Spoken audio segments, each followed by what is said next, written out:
En la mañana del 14 de septiembre de 1851, los trabajadores que llegaban a la fábrica de procesamiento de algodón de Hateville, en el sur de Georgia, descubrieron a su capataz tendido bajo la enorme prensa de hierro, con el cráneo aplastado hasta quedar irreconocible. La rueda de la máquina había sido girada exactamente 17 veces, suficiente presión para comprimir 200 libras de algodón crudo en una sola bala, o para reducir una cabeza humana a menos de 8 centímetros de grosor. Lo que hizo que esta muerte fuera particularmente perturbadora no fue solo la brutalidad, sino lo que el sheriff del condado encontró 3 días después: un pequeño taburete de madera, colocado perfectamente junto a la prensa, construido para alguien que no medía más de 1,20 metros. El arma homicida había sido operada por un niño, pero no cualquier niño. Según los registros de la plantación descubiertos en 1923 y sellados de inmediato por la Sociedad Histórica de Georgia, el niño responsable había sido comprado 8 meses antes por 8 centavos, el precio de una herramienta dañada. Su nombre aparece en un solo documento, su crimen en ninguno de los registros oficiales, y su destino sigue siendo uno de los casos más deliberadamente ocultos en la historia de la Georgia anterior a la guerra civil. Lo que ocurrió en aquella planta algodonera revela algo mucho más terrible que un asesinato. Antes de continuar con la historia de la atrocidad olvidada de Hateville, necesito preguntarte algo. Esta historia contiene verdades que fueron enterradas durante más de un siglo, hechos que familias poderosas pasaron generaciones tratando de borrar. Si estás listo para escuchar lo que realmente sucedió en las sombras del imperio algodonero de Georgia, suscríbete a este canal y activa la campana de notificaciones. Y tengo curiosidad. Comenta abajo y dime desde qué estado o ciudad nos escuchas. ¿Estás en el sur? ¿Vives cerca de donde ocurrieron estos hechos? Descubramos juntos lo que los libros de historia se negaron a contarnos. La historia verdaderamente comienza no con la violencia, sino con el comercio. Ese tipo de negocio frío y calculado que trataba a los seres humanos como ganado y medía su valor en fracciones de dólar. Hateville, en 1851, existía poco más que como un cruce de caminos. Una colección de estructuras al servicio de la economía algodonera que dominaba Georgia como una plaga de flores blancas. El pueblo en sí consistía en 23 edificios, 2 iglesias, una tienda general, una herrería, y el resto eran viviendas de los propietarios de plantaciones, quienes pasaban la mayor parte de su tiempo en sus propiedades rurales, viniendo a Hateville solo para transacciones comerciales o para el culto dominical. Pero el verdadero corazón de Hateville era la planta de algodón, un extenso complejo de almacenes y equipos de procesamiento donde el algodón crudo proveniente de las plantaciones cercanas era comprimido, pesado y preparado para su envío a los molinos textiles de Nueva Inglaterra y de Inglaterra. La instalación pertenecía a Cyrus Gantry, un hombre cuya riqueza provenía no de cultivar algodón, sino de manipularlo. Cobraba a los dueños de plantaciones por el procesamiento y almacenamiento, tomando su porcentaje de cada bala que pasaba por sus máquinas. Gantry había heredado el negocio de su padre en 1847 y lo había ampliado considerablemente, instalando nuevas prensas importadas de Filadelfia y contratando a más trabajadores para manejar el aumento del volumen. En 1851 tenía 34 años, estaba casado y tenía 3 hijas. Se consideraba un hombre razonable que dirigía su operación de manera eficiente y rentable. La planta operaba todo el año, pero la verdadera locura llegaba durante la temporada de cosecha, de agosto a octubre, cuando llegaban carreta tras carreta cargadas de algodón crudo, y las prensas funcionaban desde el amanecer hasta bien pasada la medianoche. El trabajo era brutal. Levantar, clasificar, alimentar las enormes prensas mecánicas, operar el equipo de embalaje y cargar las balas terminadas en los vagones del tren. La mayor parte de esta labor la realizaban hombres y mujeres esclavizados, 37 de ellos propiedad de Gantry, empleados específicamente para el funcionamiento de la instalación. Uno de los capataces de Gantry era Tobias Stroud, un hombre de 41 años que había trabajado en la planta durante casi una década. Stroud era conocido tanto por su eficiencia como por su crueldad. Los trabajadores esclavizados le temían más a él que al propio Gantry, y con razón. Stroud creía en la corrección mediante el dolor, una filosofía que aplicaba con liberalidad con una correa de cuero que mantenía enrollada en su cinturón. Vivía en una pequeña casa junto a la planta, lo suficientemente cerca como para oír si el trabajo se detenía durante los turnos nocturnos, lo suficientemente cerca como para responder de inmediato ante cualquier interrupción en la productividad. Stroud nunca se había casado. Su vida era la planta, las máquinas, el constante ritmo del algodón transformándose de copos crudos en fardos comprimidos que valían su peso en oro. Se enorgullecía de los números, de la eficiencia de su operación, de su habilidad para extraer la máxima productividad de los trabajadores bajo su control. Llevaba registros meticulosos de cada bala procesada, cada hora trabajada, cada instancia de lo que él llamaba desafío que requería corrección. Pero Tobias Stroud tenía una peculiaridad que otros notaban, aunque raramente mencionaban. No coleccionaba cosas valiosas, ni monedas, ni joyas, ni arte. Coleccionaba lo roto y lo dañado, los objetos que otros desechaban. Su pequeña casa estaba llena de cerámica agrietada, relojes remendados que ya no marcaban bien la hora pero aún hacían tic-tac, muebles con patas faltantes sostenidos por bloques de madera. Encontraba valor, decía a los pocos que preguntaban, en las cosas que los demás consideraban inútiles. Esa filosofía se extendía más allá de los objetos. En febrero de 1851 se celebró una subasta de esclavos en Hateville. No fue un gran evento, solo la liquidación de una finca tras la repentina de su propietario, Nathaniel Vickers, de apoplejía. Su viuda regresaba con su familia en Carolina del Sur y deseaba saldar todas las cuentas antes de abandonar Georgia. La subasta se llevó a cabo en una fría mañana de sábado frente a la tienda general, con unas 40 personas reunidas para examinar la mercancía y hacer sus ofertas. La mayoría de las personas esclavizadas vendidas ese día obtuvieron los precios esperados. Hombres jóvenes en su mejor edad entre $1,200 y $1,500. Mujeres en edad fértil por un poco menos. Niños entre 500 y 700, dependiendo de su edad y aparente salud. Pero hubo un lote que provocó risas incómodas y comentarios despectivos entre los compradores presentes. El lote número 17 era un niño listado en el documento de subasta como de aproximadamente 11 años. Su nombre registrado solo como Small Thomas, Pequeño Thomas. La descripción del subastador era brutalmente clínica. Niño negro enano. Altura aproximada, 1,15 a 15 metros. Proporciones irregulares. Brazo izquierdo más corto que el derecho. Columna vertebral curvada. Pies hacia adentro. Ha sido empleado en tareas domésticas ligeras. Entiende inglés. Generalmente obediente. El niño se encontraba en el estrado de subasta vistiendo ropas varias tallas más grandes. Su cabeza apenas llegaba a la cintura del subastador. Su condición era evidente para todos los presentes. Lo que hoy reconoceríamos como una forma de enanismo, probablemente acondroplasia, combinada con otras complicaciones que afectaban sus extremidades y su columna. En 1851, tales condiciones eran poco comprendidas y a menudo atribuidas al pecado materno o al castigo divino. La comunidad esclavizada solía proteger a esas personas, encontrándoles tareas adecuadas a sus capacidades. Pero para los propietarios de esclavos representaban una ecuación simple: el costo de alimentarlos y alojarlos frente a su limitada productividad. La puja por Small Thomas comenzó en $50. No hubo interesados. El subastador bajó a 30. Nada. A 10, algunos hombres rieron. A 5, alguien bromeó diciendo que el niño serviría para espantar cuervos en un campo. A $1, la voz del subastador mostraba frustración y deseo de terminar la venta y pasar a lotes más rentables. 8 centavos, llamó Tobias Stroud desde el fondo de la multitud. Las risas se detuvieron.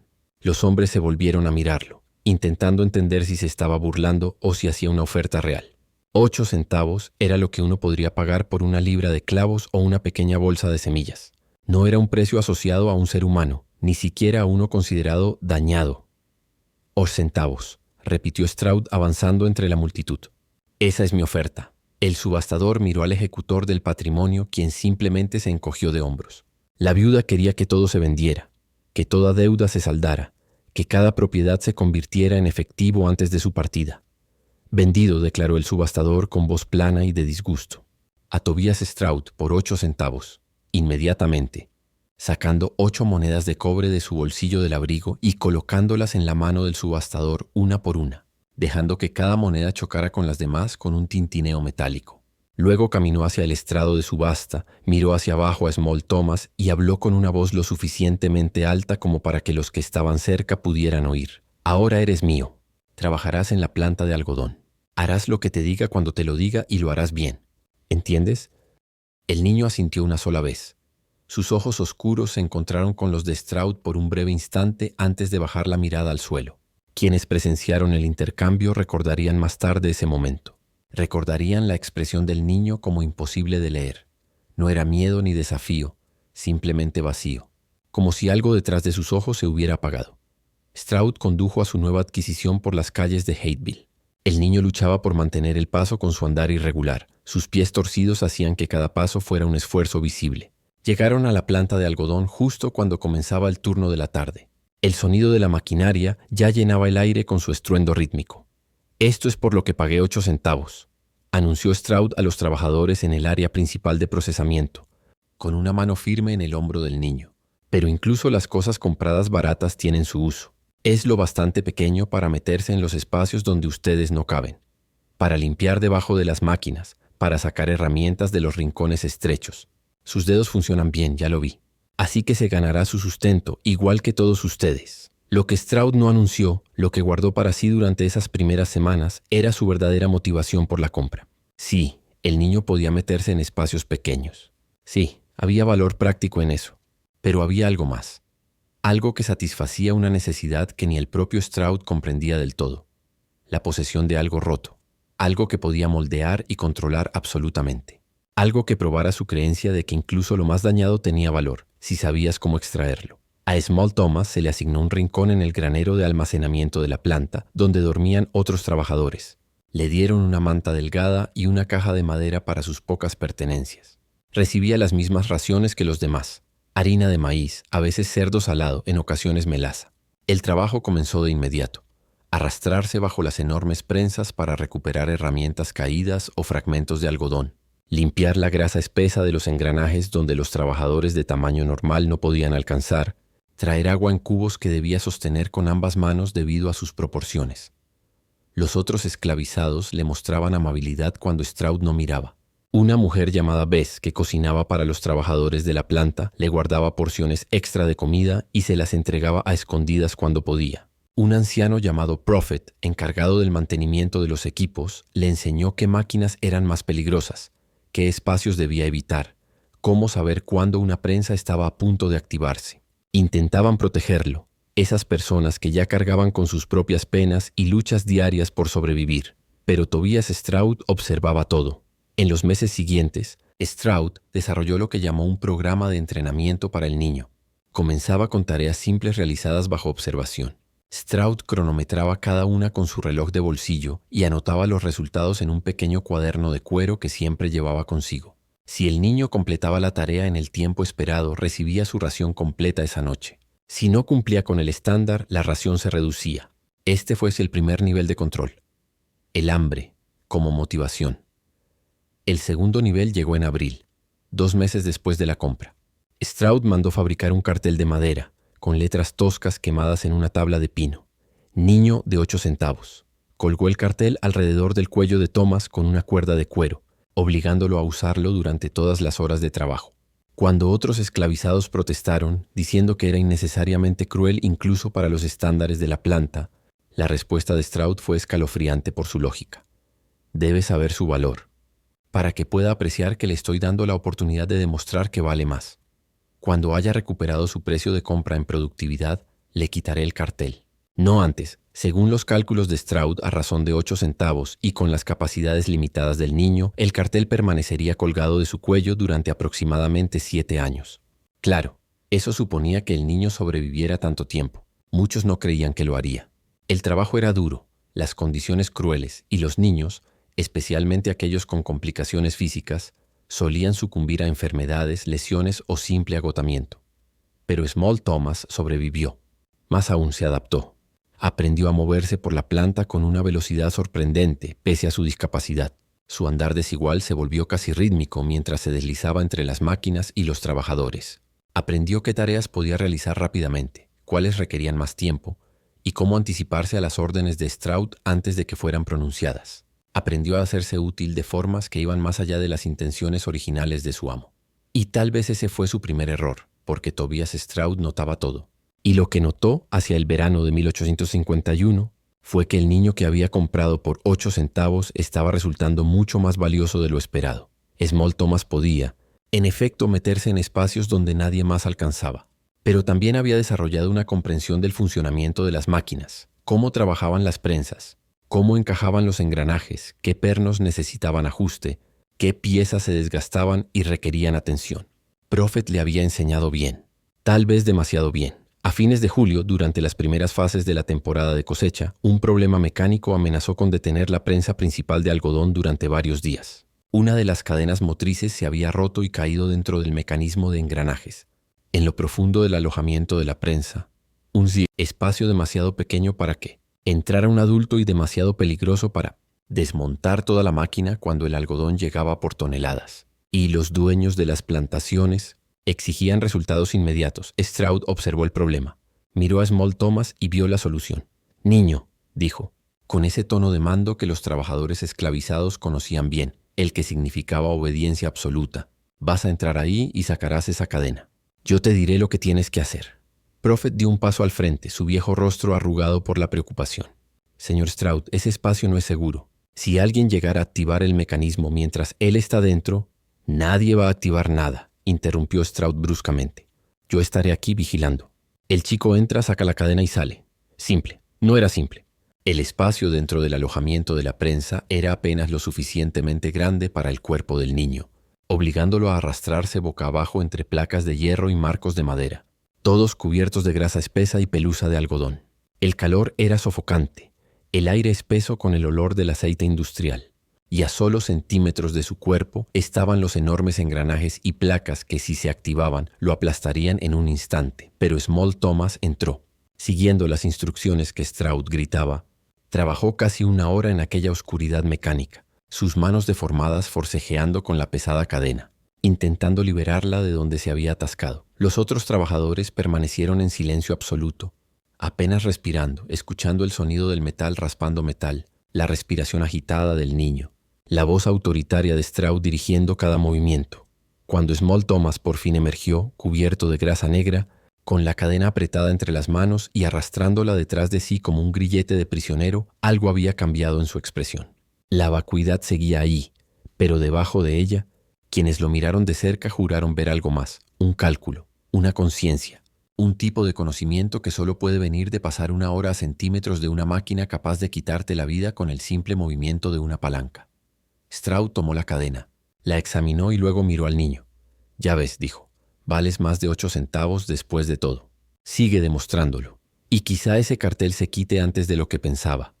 Pero no lo quitó, ni entonces ni en las semanas que siguieron. Aun cuando el niño continuó demostrando su utilidad, siguió realizando tareas que nadie más podía hacer. Siguió arrastrándose dentro de espacios peligrosos para recuperar herramientas caídas o, descuido, no un fallo de la máquina. Fue, según todos los indicios, una activación deliberada. El mecanismo de seguridad que normalmente evitaba que la prensa descendiera completamente había sido liberado manualmente. Además, las manivelas de control estaban bloqueadas en posición, asegurando que la prensa completara todo su ciclo sin interrupción. Los trabajadores juraron que nadie había tocado los controles desde que el turno de noche comenzó. Sin embargo, alguien lo había hecho. Cuando el capataz y los alguaciles locales llegaron, interrogaron a cada trabajador. Todos contaron la misma historia, que Tobias Stroud había estado allí durante la noche, revisando la maquinaria, hablando con el chico, el pequeño Thomas.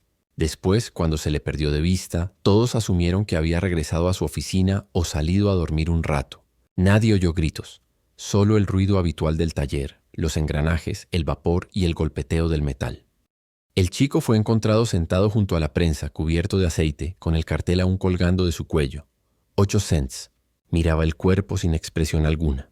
Cuando uno de los hombres le preguntó qué había sucedido, el muchacho simplemente respondió. Se detuvo. La máquina se detuvo. Ninguno de los presentes pudo decidir si se refería a la prensa o al propio Stroud. Una investigación posterior declaró el evento como un accidente industrial. Las autoridades no tenían interés en profundizar demasiado en la muerte de un capataz de plantación en medio de la temporada de cosecha. El trabajo debía continuar, y así fue. El cuerpo de Stroud fue enterrado detrás de las instalaciones sin ceremonia alguna, y otro hombre ocupó su lugar una semana después. Pero entre los trabajadores las historias comenzaron a circular. Algunos decían que la prensa había sido enseñada por el chico, que de alguna forma él le había mostrado cómo moverse sola. Otros juraban que habían visto al pequeño Thomas mirando la máquina con una especie de entendimiento silencioso, como si se comunicara con ella. Lo cierto es que tras la muerte de Stroud, el cartel desapareció. Nadie vio al chico quitárselo, pero al día siguiente ya no estaba. Solo quedaba una mancha oscura en la prensa principal y un silencio diferente en el aire de Happville. Un silencio que incluso las máquinas, con todo su estruendo, no podían llenar atascado en los engranajes y mantener las lámparas de aceite encendidas. Era, según todos, un trabajo simple, pero requería permanecer cerca de la prensa principal toda la noche. Cuando el sheriff Howell inspeccionó el área, notó algo más. Las huellas. Pequeñas marcas de pies descalzos en el suelo cubierto de polvo y fibras de algodón. No las huellas grandes de los hombres que operaban la máquina, sino impresiones más ligeras, más pequeñas, que se dirigían desde el rincón donde dormía el muchacho hasta la base de la prensa, luego hasta el taburete y de ahí nuevamente de regreso. Howell ordenó que se registrara al niño. Lo encontraron dormido, o fingiendo estarlo, en un rincón oscuro junto a las prensas menores. Su piel estaba cubierta de aceite y polvo, su ropa empapada de sudor. Cuando los hombres del sheriff lo despertaron, el muchacho no mostró sorpresa. Solo los miró con aquella misma expresión vacía que todos describían. ¿Sabes lo que pasó aquí anoche?, le preguntó Howell. El niño lo miró sin parpadear. La máquina se detuvo, repitió. ¿Quién la detuvo? Silencio. ¿Tú lo hiciste?, insistió el sheriff. Thomas bajó la vista hacia sus manos ennegrecidas por el aceite. Dijo que si seguía demostrando mi valor, el cartel se iría, murmuró. ¿Y se fue?, preguntó Howell. El niño alzó la vista por un momento. Sí. Los hombres intercambiaron miradas, pero Howell no encontró pruebas suficientes para proceder. El chico era propiedad del plantador Samuel Rutledge. Su palabra, la de un niño esclavizado, no tenía peso legal alguno. El informe final registró el incidente como un accidente mecánico causado por error humano. Sin embargo, en la descripción oficial, Howell añadió una nota personal. El estado del mecanismo, la precisión de los giros y la ausencia de pánico en los trabajadores sugieren un acto ejecutado con deliberación y conocimiento. No puedo explicar cómo un niño de 4 pies de altura pudo accionar esa máquina, pero tampoco puedo negar la evidencia de que así fue. Después de aquello, el pequeño Thomas desapareció. Algunos decían que el dueño lo había vendido para evitar más rumores. Otros juraban que una noche lo vieron caminando solo por el camino hacia el río, el cartel de 8 cents en la mano antes de desvanecerse entre la niebla del amanecer. El molino de Happville cerró unos años después. La prensa principal nunca volvió a funcionar del todo bien. Los hombres decían que se atascaba sin motivo, que de noche parecía oírse el chirrido del tornillo girando solo 17 veces, y luego silencio. El niño no habría tenido la fuerza necesaria para girar el gran volante 17 veces. Y sin embargo, allí estaba el resultado. Tobias Stroud, muerto bajo la prensa, y ninguna señal de entrada forzada, lucha o intervención externa. El sheriff Howell se reclinó en su silla observando al anciano. «Entonces, ¿cómo explicas esto, profeta?», preguntó. El viejo hombre levantó lentamente la vista. Sus ojos, nublados por la edad pero aún agudos, reflejaban algo entre tristeza y miedo. «A veces, señor», dijo con voz baja, «las cosas que se rompen encuentran fuerza en lugares que los hombres enteros no entienden». Howell lo observó en silencio unos segundos, luego suspiró. «Eso no me sirve como respuesta». «No es una respuesta», dijo el anciano. «Es una verdad». Esa noche el sheriff redactó su informe final. En él anotó cada detalle: la precisión del mecanismo, la ausencia de huellas ajenas, la desaparición del niño, el testimonio de los trabajadores. Al final, escribió una sola línea que más tarde haría que el documento pasara a formar parte de los archivos más extraños del condado. Si el niño lo hizo, entonces la voluntad humana puede, en ciertos casos, desafiar la razón. A las 3 semanas, la búsqueda de Small Thomas se dio por terminada. Nadie volvió a verlo. Algunos aseguraron que lo habían oído en las noches, entre los campos de algodón, un golpeteo rítmico, como el giro lento de una rueda de hierro. Otros juraban que cuando el viento soplaba del sur, podían oír una voz infantil murmurando entre el ruido de las máquinas. 17 vueltas. Y se acabó. Con el tiempo, el molino de Happville quedó abandonado. Las lluvias lo devoraron. El óxido cubrió las prensas y las ratas se adueñaron de los graneros. Pero los hombres que habían trabajado allí nunca olvidaron. Decían que si entrabas al edificio por la noche y encendías una lámpara, el aire olía a aceite, a metal caliente y a algo más. Algo antiguo y profundo. Y en el polvo, bajo la prensa principal, todavía podían verse las marcas pequeñas de pies descalzos, impresas como si el tiempo no hubiera querido borrarlas. Semana del salario promedio de un trabajador libre, y aumentó a 20 cuando pasaron los días sin rastro alguno del niño. Pero nadie lo encontró, ni siquiera una pista. Ningún testigo que lo hubiera visto, ninguna huella pequeña en el barro, ninguna prenda perdida en los matorrales. A medida que la búsqueda se alargaba, el rumor comenzó a crecer en Hateville y en los condados vecinos. Algunos decían que Small Thomas no había huido, que aún estaba allí, escondido entre las sombras del molino, moviéndose por los túneles estrechos debajo de las prensas donde solo él podía caber. Otros aseguraban que lo habían visto al anochecer, una silueta diminuta cruzando los campos, el cuello desnudo donde antes colgaba la tabla con las palabras 8 Cent Boy, el sheriff Howell. Sin embargo, se negaba a creer en fantasmas. Continuó su investigación con la obstinación de un hombre que necesitaba una explicación racional, aunque cada nuevo detalle la hiciera menos posible. Ordenó revisar los registros de producción, los horarios de trabajo, incluso las marcas de aceite y huellas en el suelo alrededor de la prensa. Fue allí donde encontró algo que nunca incluyó en su informe oficial: una serie de pequeñas huellas apenas perceptibles que rodeaban el mecanismo del volante. Medidas cuidadosamente, correspondían a pies descalzos de un niño, y se dirigían no hacia la salida, sino hacia las profundidades del molino. Una semana después, la planta fue clausurada temporalmente. Los trabajadores fueron redistribuidos a otras instalaciones.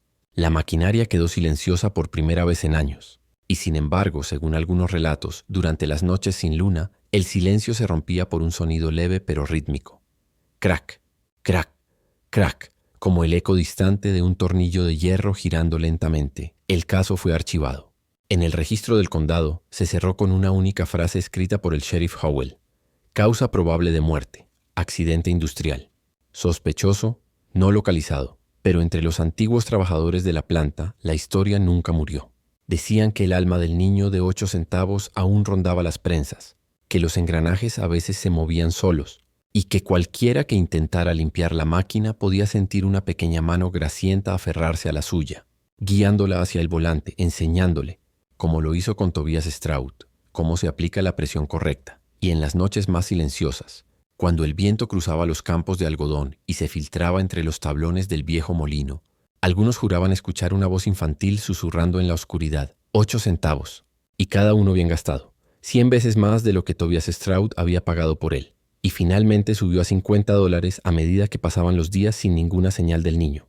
Y luego, el 22 de septiembre, 8 días después del asesinato, se hizo un descubrimiento que lo cambió todo. Un granjero llamado Josiah Teague, que trabajaba su tierra a unas 8 millas al noreste de Happville, encontró algo inusual mientras despejaba maleza cerca de Redemption Creek, un arroyo poco profundo que serpenteaba por el condado antes de unirse a ríos más grandes que finalmente desembocaban en el Atlántico. El arroyo estaba bajo debido a la sequía del verano, revelando un banco de arena que normalmente permanecía sumergido. Y en ese banco de arena, Teague descubrió un conjunto de huellas del tamaño de un niño preservadas en el barro seco. Pero no eran huellas normales, eran irregulares. El pie izquierdo girado hacia adentro, el derecho arrastrándose ligeramente, exactamente consistente con la discapacidad física documentada de Small Thomas. Las huellas conducían desde la orilla del arroyo hacia el agua y luego desaparecían, presumiblemente arrastradas por la corriente. Siguiendo las huellas hacia atrás, Teague descubrió un pequeño hueco bajo las raíces expuestas de un enorme roble, un espacio apenas lo suficientemente grande para que un niño pudiera arrastrarse dentro. Y dentro de ese hueco, los restos desgarrados de una camisa, definitivamente demasiado grande para quien la hubiera usado, y un solo centavo de cobre presionado en la tierra blanda, como si alguien lo hubiera sostenido con fuerza antes de dejarlo caer. El sheriff Howell llegó al lugar en cuestión de horas, llevando consigo a Prophet para confirmar la importancia de lo que se había encontrado. El anciano examinó las huellas cuidadosamente, con el rostro impasible, y luego confirmó lo que Howell ya sospechaba. Ese es el patrón de paso del chico, señor. No puede ser nadie más. La línea temporal que surgió era escalofriante por sus implicaciones. Las huellas y el refugio sugerían que Small Thomas había llegado a ese lugar durante la noche del asesinato o temprano a la mañana siguiente, una distancia de 8 millas desde Hateville, recorrida por un niño con graves limitaciones de movilidad, moviéndose en la oscuridad a través de un terreno desconocido, pero las huellas conducían al arroyo y desaparecían. ¿Había muerto ahogado el niño, arrastrado su cuerpo por la corriente? Era la conclusión más lógica, una que el sheriff Howell comenzó a aceptar casi de inmediato. Un niño huyendo en pánico, sin comprender el peligro del arroyo, adentrándose demasiado y siendo arrastrado por un agua que parecía tranquila, pero ocultaba corrientes traicioneras. Sin embargo, algo en esa conclusión inquietaba a quienes conocían bien el arroyo. Redemption Creek era poco profundo. Incluso en su punto más hondo durante las crecidas primaverales apenas alcanzaba los 5 pies. Durante la sequía de septiembre, Era más bien de 2 o 3 pies, difícilmente suficiente para representar un peligro serio, incluso para un niño pequeño. Y la corriente, aunque presente, era lo bastante suave como para que el ahogamiento pareciera poco probable. Entonces surgió una teoría alternativa.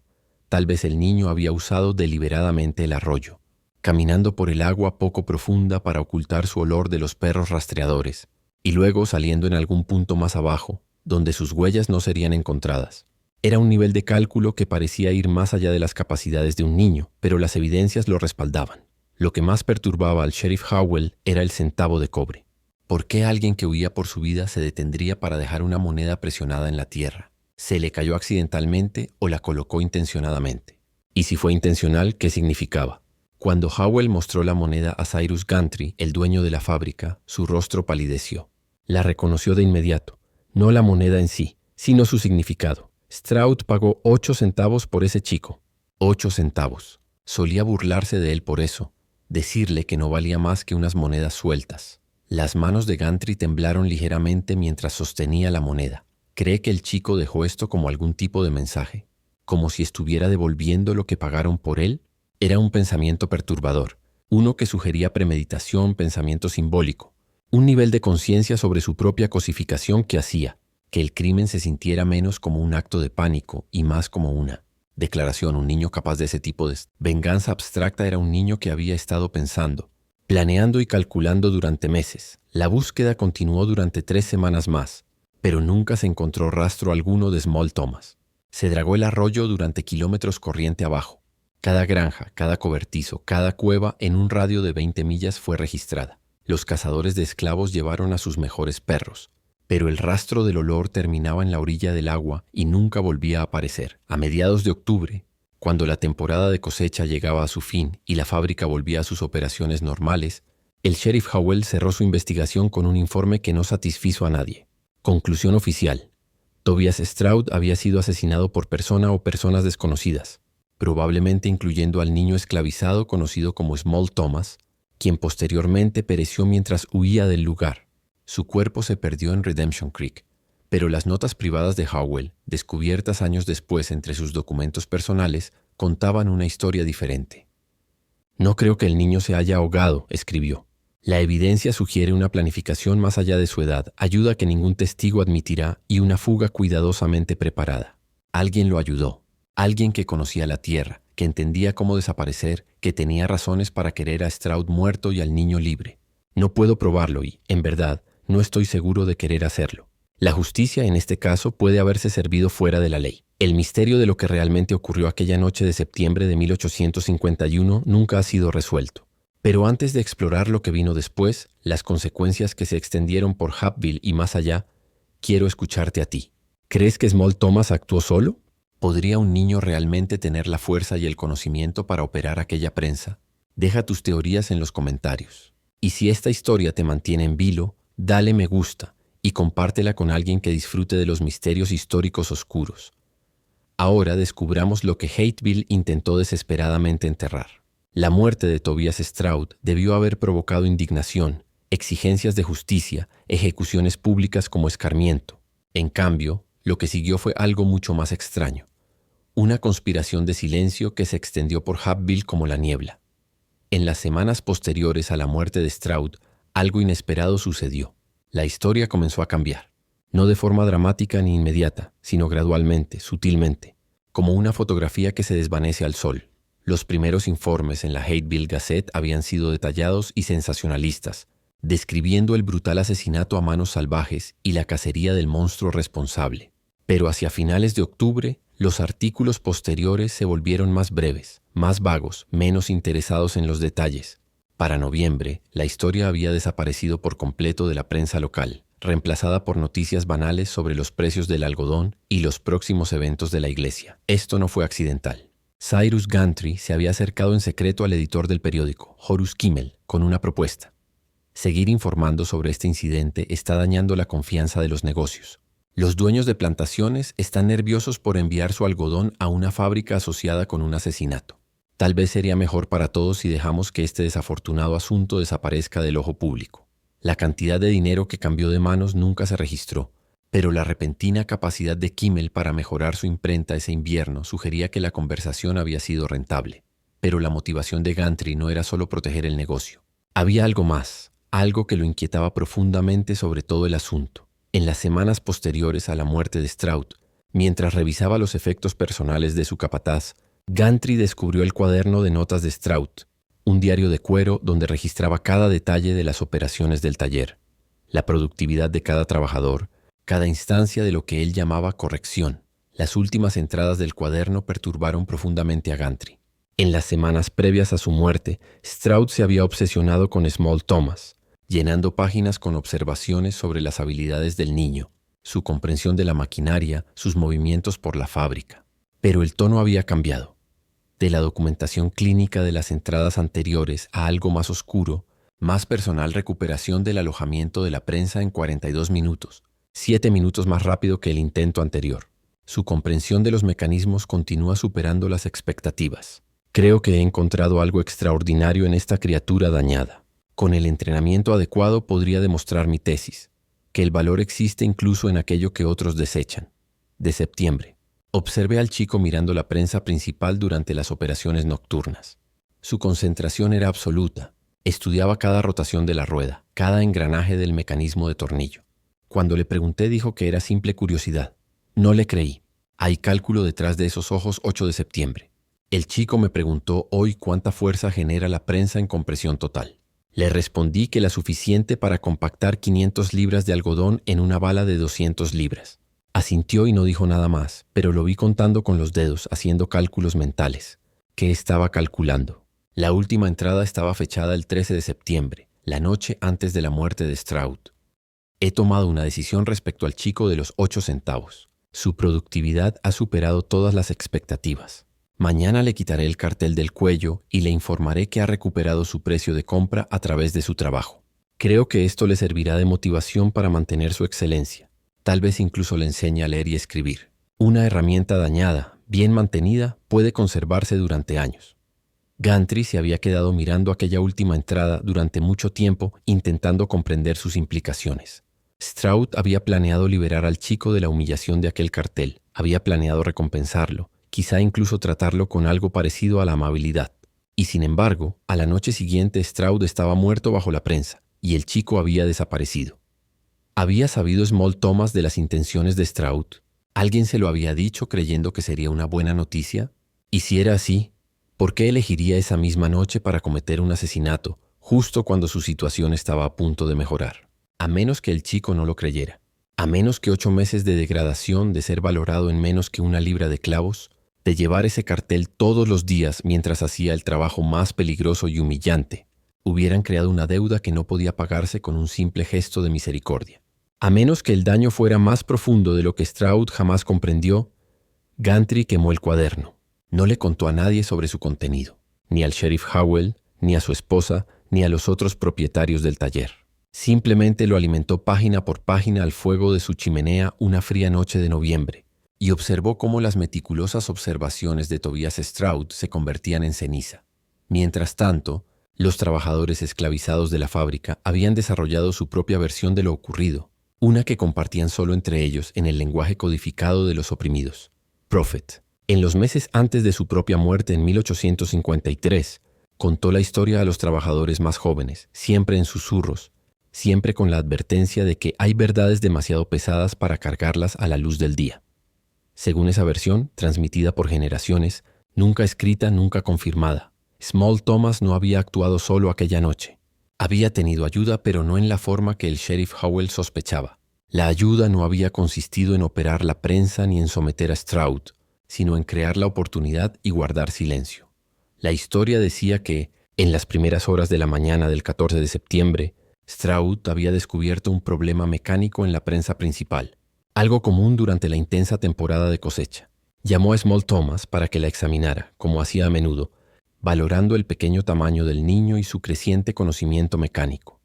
Lo que Stroud no sabía era que el problema había sido creado deliberadamente. Un perno aflojado lo justo para provocar una vibración perceptible para alguien tan obsesionado con sus máquinas como él. Mientras Stroud se inclinaba sobre la base de la prensa, examinando el origen del fallo con una linterna y explicando lo que buscaba, El chico simplemente actuó.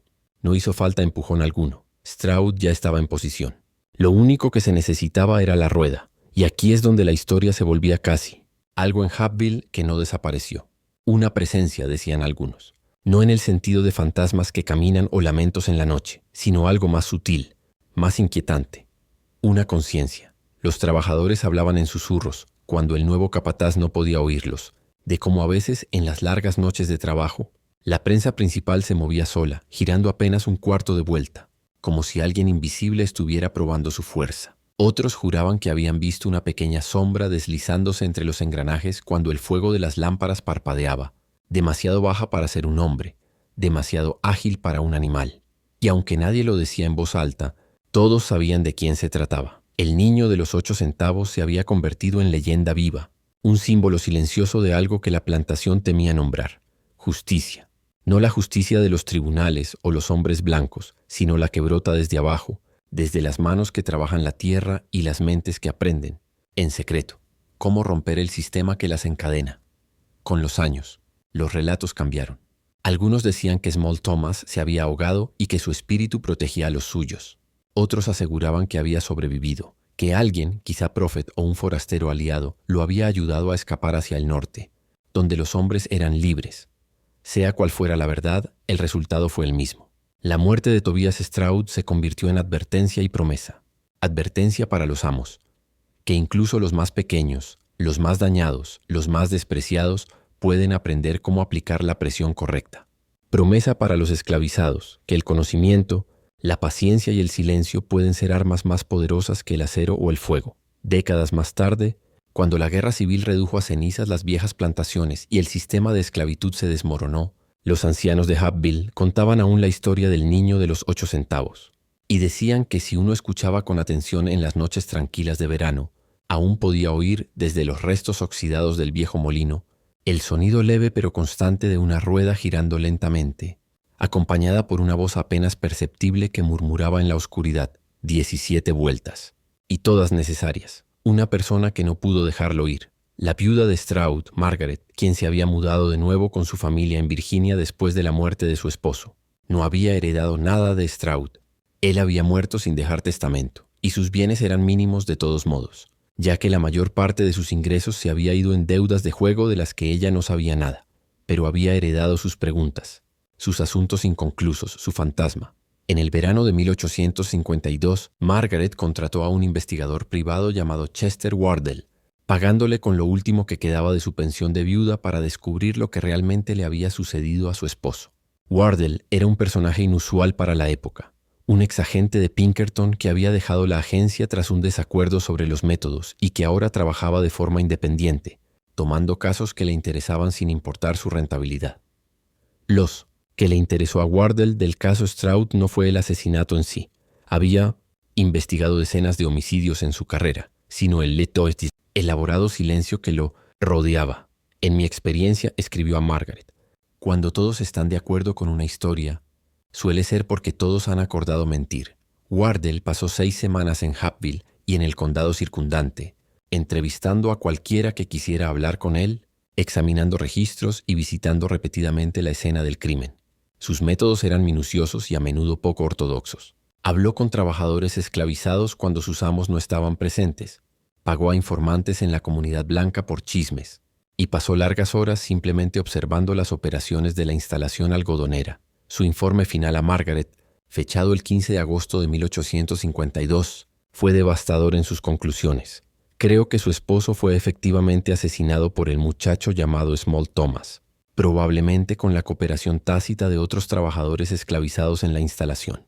Sin embargo, debo informarle que al investigar el trato de su esposo hacia sus trabajadores, descubrí patrones de comportamiento que, aunque legales según la ley vigente, fueron extraordinariamente crueles, incluso para los estándares de esta institución. El muchacho en cuestión fue objeto de humillación deliberada y degradación. Fue forzado repetidamente a situaciones peligrosas y tratado como menos que humano, incluso dentro de una población ya privada de humanidad por ley. No puedo justificar un asesinato, pero puedo entenderlo. Su esposo creó las circunstancias de su propia muerte. El informe continuaba con detalles que hicieron llorar a Margaret, no de dolor, sino de vergüenza. descripciones de la colección de personas y objetos dañados de Stroud, relatos sobre el cartel que había obligado al niño a llevar, testimonios sobre los trabajos peligrosos que había asignado a un niño con discapacidades físicas. Sabía que su esposo estaba involucrado en el comercio de esclavos. Por supuesto, todos los blancos del sur lo estaban directa o indirectamente, pero no conocía las crueldades específicas, la naturaleza personal de su maltrato. El informe de Wardell terminaba con una declaración que Margaret recordaría el resto de su vida. El niño, Small Thomas, casi con certeza murió en Redemption Creek o poco después de cruzarlo. Su cuerpo probablemente nunca fue encontrado porque alguien que conocía la tierra lo enterró. Alguien que quería que descansara en paz en lugar de ser devuelto a la esclavitud o ahorcado por su crimen. Quien lo ayudó a escapar realizó un acto de misericordia en un sistema que no permite la misericordia. Le recomiendo que deje este asunto en paz. Su esposo se ha ido. El niño se ha ido. Una investigación más profunda solo traerá dolor a todos los involucrados, incluida usted. Margaret siguió el consejo de Wardell. Quemó su informe y nunca volvió a hablar del asunto. Cuando murió en 1871, sus papeles personales no contenían ninguna referencia a Tobias Stroud, ninguna mención a Hapville, nada que sugiriera que alguna vez había estado casada con el hombre, que fue aplastado bajo una prensa de algodón en septiembre de 1851. Pero sí dejó un objeto, curioso, una pequeña bolsa de cuero que contenía 7 monedas de cobre, envueltas en una nota que decía simplemente, una deuda no pagada.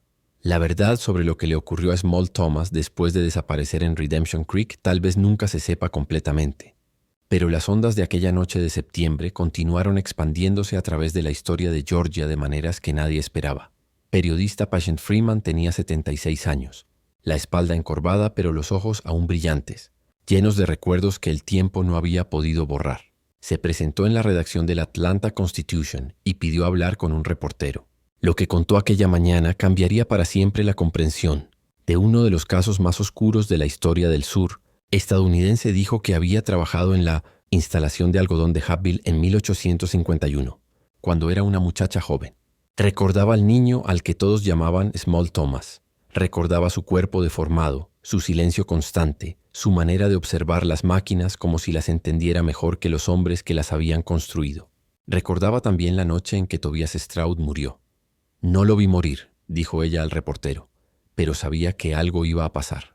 Nadie podía soportar tanto dolor y seguir siendo un niño. Freeman contó que, tras el asesinato, muchos en la plantación fingieron ignorancia, pero una mujer llamada Marta, que trabajaba en la cocina, había encontrado al muchacho unas horas después empapado, temblando pero vivo. En la orilla de Redemption Creek, Marta no podía dejarlo morir allí, dijo Freeman. Lo escondió en un carro de suministros y lo llevó al norte, a través de los campos, hasta una vieja cabaña de cazadores que ya casi nadie usaba. Durante días, Marta le llevó agua, pan duro y trozos de tela para cubrirse. Sabía que si lo descubrían la azotarían o algo peor, pero seguía volviendo cada noche hasta que un día el niño dejó de responder. Lo encontró muerto, su pequeño cuerpo frío junto al fuego apagado. Marta lo enterró dentro de la cabaña, con los 8 centavos que había guardado del bolsillo de Stroud, los mismos que había usado para comprar al niño. Dijo que quería devolvérselos, recordó Freeman, porque nadie debería morir debiendo algo a un hombre como ese. El reportero escribió la historia con respeto, sin adornos. El artículo se publicó al día siguiente bajo el título El círculo de 8 centavos, el niño olvidado de Hapville. La noticia conmovió al país. Algunos la tomaron como leyenda, otros como redención. Pero para los descendientes de los esclavizados en Georgia, Small Thomas se convirtió en algo más que un nombre en un registro polvoriento. Se convirtió en símbolo de resistencia silenciosa, del alma humana que sobrevive incluso cuando el mundo entero intenta aplastarla. Los huesos hallados en 1889 fueron enterrados nuevamente, esta vez con una lápida sencilla que decía, aquí descansa Thomas Valor, 8 centavos. Valor real, incalculable. Y así, casi 40 años después de su muerte, el niño al que un hombre había llamado desecho, finalmente recibió su descanso, y su justicia, la esclavitud. El reportero del Atlanta Constitution escuchó a Patience Freeman durante horas, sin interrumpirla, mientras ella relataba una de las historias orales más sobrecogedoras del siglo XIX, una historia que más tarde sería transcrita y preservada en los archivos del periódico. Patience había sido una mujer joven en 1851, esclavizada en una plantación cercana a Hapeville. Había visto a Small Thomas varias veces cuando llevaba provisiones al taller de algodón. Había notado el cartel colgado de su cuello y había sentido la profunda impotencia de presenciar cómo un niño era humillado por algo sobre lo que no tenía control. La mañana después de la muerte de Tobias Stroud, mientras los hombres comenzaban la búsqueda, Patience trabajaba en un campo cercano a Redemption Creek cuando vio algo que parecía imposible. Small Thomas, empapado, emergiendo del agua a kilómetros del lugar donde más tarde hallarían sus huellas. Caminaba río arriba usando la corriente para ocultar su rastro, avanzando con dificultad, pero con una determinación absoluta. En ese momento, Patience tomó una decisión que podría haberle costado la vida o la venta a otro amo. Escondió al niño en un desagüe cubierto de ramas y le ordenó esperar. Luego regresó a su trabajo como si nada hubiera pasado y guardó silencio hasta la noche. Aquella noche, robó comida de los almacenes de su amo, un acto que describió como un riesgo que valía la pena, y llevó al niño por el bosque hasta una cabaña abandonada, construida años atrás por un esclavo fugitivo que había sido capturado y devuelto a la servidumbre. La mayoría había olvidado aquel refugio, pero ella lo recordaba. Dejó a Thomas allí con comida suficiente para una semana y le prometió volver. Cumplió su palabra 2 veces más en el mes siguiente, arriesgando todo para llevarle carne seca, harina de maíz, una manta y una taza de estaño. Pero en su tercera visita lo encontró muerto, acostado en el suelo de la cabaña como si durmiera, con 8 monedas de cobre dispuestas cuidadosamente en un círculo junto a él. Creo que lo hizo él mismo, le dijo al reportero. Puso esas monedas antes de morir, como diciendo, esto es lo que valía para ellos, pero yo decido cómo irme. Patience lo enterró lo mejor que pudo, pronunció unas palabras de la Biblia que recordaba de la iglesia y jamás regresó. No contó la historia a nadie hasta entonces, cuando todos los que podían castigarla ya habían muerto. Cuando el periodista le preguntó por qué había arriesgado tanto por un niño al que apenas conocía, guardó silencio largo rato antes de responder, porque alguien tenía que hacerlo. Ese niño fue tratado toda su vida como si no fuera humano. Hizo algo terrible por lo que le hicieron a él. Pero seguía siendo un niño, y los niños merecen al menos una oportunidad. No sobrevivió, pero al menos murió libre. La historia de Small Thomas y Tobias Stroud volvió a desvanecerse después del hallazgo de 1889, esta vez para siempre. Los restos del niño fueron enterrados en una fosa común. La cabaña colapsó por completo pocos años después y el lugar fue pavimentado cuando Atlanta se expandió. Aún así, el caso dejó una huella imborrable entre los historiadores del periodo anterior a la guerra civil. El precio de compra, 8 centavos, se convirtió en símbolo de la deshumanización absoluta del sistema esclavista. Durante décadas, los estudiosos debatieron si las acciones de Thomas fueron asesinato o defensa propia, si su crimen estaba justificado por la brutalidad que soportó y si un sistema que lo valoraba menos que una herramienta tenía autoridad moral para juzgarlo. La planta de algodón de Hateville continuó funcionando hasta 1923, cuando un incendio la redujo a cenizas.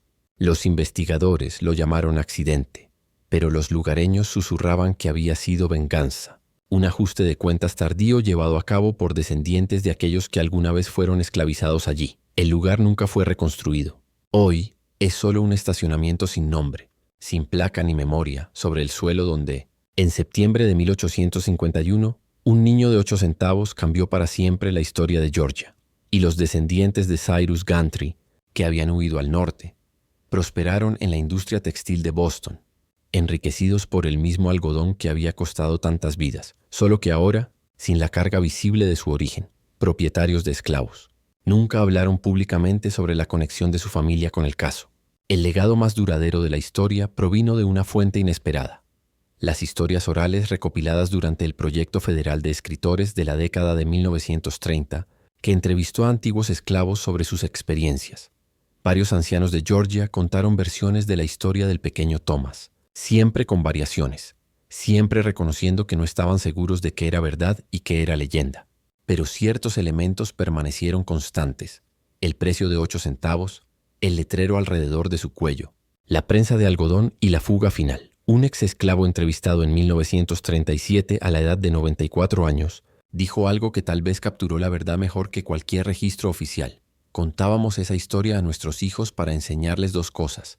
Primero, que el sistema te destruiría si pudiera, te reduciría a nada, te haría menos que humano si se lo permitías. Y segundo, que incluso cuando eres pequeño, incluso cuando estás roto, incluso cuando te dicen que solo vales 8 centavos, aún tienes poder si sabes cómo usarlo. Ese niño usó lo que tenía. Su tamaño, su conocimiento, la misma máquina que lo obligaron a atender. Pagó lo que se le debía. Luego huyó. No llegó lejos. No vivió libre por mucho tiempo, pero murió a su manera. A veces eso es todo lo que uno tiene. Los centavos de cobre encontrados en la cabaña nunca se conservaron como evidencia. Fueron distribuidos entre los trabajadores del ferrocarril que descubrieron el sitio. Se los llevaron como curiosidades y con el tiempo se perdieron, se gastaron o fueron tirados. 8 centavos esparcidos al viento. Su peso simbólico fue olvidado por todos, excepto por aquellos que sabían por qué importaban. Al final, la historia del pequeño Thomas plantea preguntas que la Georgia de 1851 no pudo responder y que quizá aún hoy nos cuesta enfrentar. ¿Qué es la justicia en un sistema construido sobre la injusticia? ¿Qué es el asesinato cuando la vida misma ha sido robada? ¿Cuánto vale la libertad para alguien a quien le han dicho que no vale ni el cambio de bolsillo? ¿Y qué ocurre con un niño que aprende que la única manera de recuperar su humanidad es destruir al hombre que se la negó? El registro histórico no ofrece respuestas satisfactorias. Solo presenta hechos.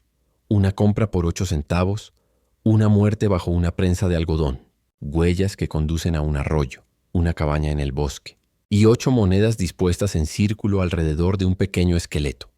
El resto, la verdad de lo que ocurrió entre la medianoche y el amanecer del 14 de septiembre de 1851, permanece oculta en la misma oscuridad que una vez llenó las instalaciones de procesamiento de algodón de Hateville, iluminadas solo por linternas parpadeantes, que hace mucho se extinguieron. Esta historia nos muestra que fácil es reducir a los seres humanos a un valor monetario, y cómo esa reducción crea las condiciones para la violencia que la sociedad luego condena mientras ignora su propia complicidad.